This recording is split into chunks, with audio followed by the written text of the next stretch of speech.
Hi front, അസ്സലാമലൈക്കും. ഇന്ന് ഞാൻ വന്നിട്ടുള്ളത് ഒരു ചിക്കൻ കറിയുടെ ഇറച്ചി കറിയുടെ ഒക്കെ ടേസ്റ്റിലുള്ള ഒരു അടിപൊളി കറിയുടെ റെസിപ്പി ആയിട്ടാണ്. സോയയും കടലയും വെച്ചിട്ടുള്ള കറിയാണ്. ചിക്കൻ കറി, ഇറച്ചിക്കറി അതേ ടേസ്റ്റുള്ള ഒരു കറിയാണ്. അപ്പത്തിൻ്റെ കൂടെ, ഇടിയപ്പത്തിൻ്റെ കൂടെയൊക്കെ നമുക്ക് കഴിക്കാവുന്നതാണ്. എല്ലാവരും ഒന്ന് ട്രൈ ചെയ്ത് നോക്കണം. നമുക്ക് വീഡിയോയിലോട്ട് പോകാം. ഒരു പ്രഷർ കുക്കറിലാണ് ഞാൻ തയ്യാറാക്കുന്നത്. ഇതിലേക്ക് ഞാൻ 1.5 ടീസ്പൂൺ വെളിച്ചെണ്ണ ചേർത്തിട്ടുണ്ട്. ഇനി ഇതിലേക്ക് ചെറുതായിട്ട് അരിഞ്ഞു വെച്ച സവാളയാണ്, അതൊന്ന് ചേർത്ത് കൊടുക്കാം. ഇതൊന്ന് മൂപ്പായി കിട്ടാൻ വേണ്ടി കുറച്ച് ഉപ്പ് കൂടി ചേർക്കുന്നുണ്ട്, ഒരു 1/4 ടീസ്പൂൺ. എല്ലാം കൂടി നന്നായിട്ടൊന്ന് ഇളക്കി യോജിപ്പിച്ചെടുക്കുക.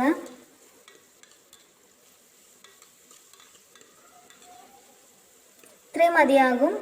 ഇനി നമുക്കിതിലേക്ക് ചേർക്കുന്നത് ഒരു മീഡിയം വലുപ്പത്തിലൊരു തക്കാളിയാണ്. തക്കാളി വട്ടത്തിൽ കനം കുറഞ്ഞ് അരിഞ്ഞതാണ്. ഇതും കൂടി ഒന്ന് നന്നായിട്ടൊന്ന് മൂപ്പിച്ചെടുക്കുക. നമ്മളിതിലേക്ക് ചേർക്കുന്നത് ഇഞ്ചി വെളുത്തുള്ളി ഒന്ന് ചതച്ചതാണ്, പേസ്റ്റ് ആക്കിയിട്ടില്ല. പിന്നെ കുറച്ച് കറിവേപ്പില, ഇതും കൂടി ചേർത്ത് കഴിഞ്ഞാൽ ഇതിൻ്റെയൊക്കെ ഒരു പച്ചമണം മാറുന്നത് വരെ ഒന്ന് വാട്ടിക്കൊടുക്കുക.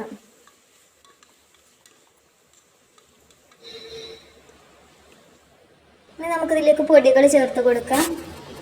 ഞാനിവിടെ അത്യാവശ്യം എരിവും കളറും ഒക്കെയുള്ള മുളക് പൊടിയാണ് എടുത്തിട്ടുള്ളത്. 2 ടീസ്പൂണാണ് ചേർത്തിട്ടുള്ളത്. ഇനി ഒരു 1/4 ടീസ്പൂൺ മഞ്ഞൾപ്പൊടി ചേർത്തിട്ടുണ്ട്. ഒരു 2.5 ടീസ്പൂൺ മല്ലിപ്പൊടിയും കൂടി ചേർത്ത് കൊടുക്കാം.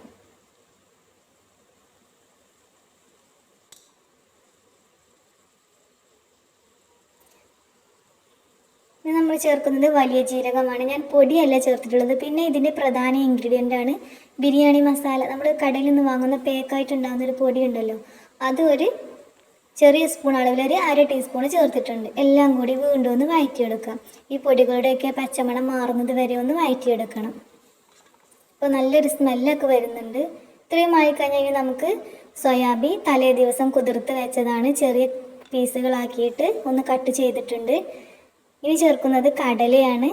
അതും തലേ ദിവസം വെള്ളത്തിലിട്ട് കുതിർത്ത് വെച്ചതാണ്, അതുകൂടി ചേർത്ത് കൊടുക്കുക. ഇനി ഇതൊന്ന് മിക്സാക്കി എടുക്കാം.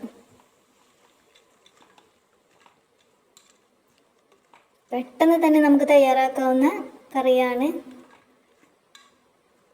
കുറച്ചൊക്കെ കറികൾക്ക് മാറ്റം വരുത്തുമ്പോൾ ഇങ്ങനെയൊക്കെ ഒന്ന് ചെയ്ത് നോക്കിയാൽ മതി.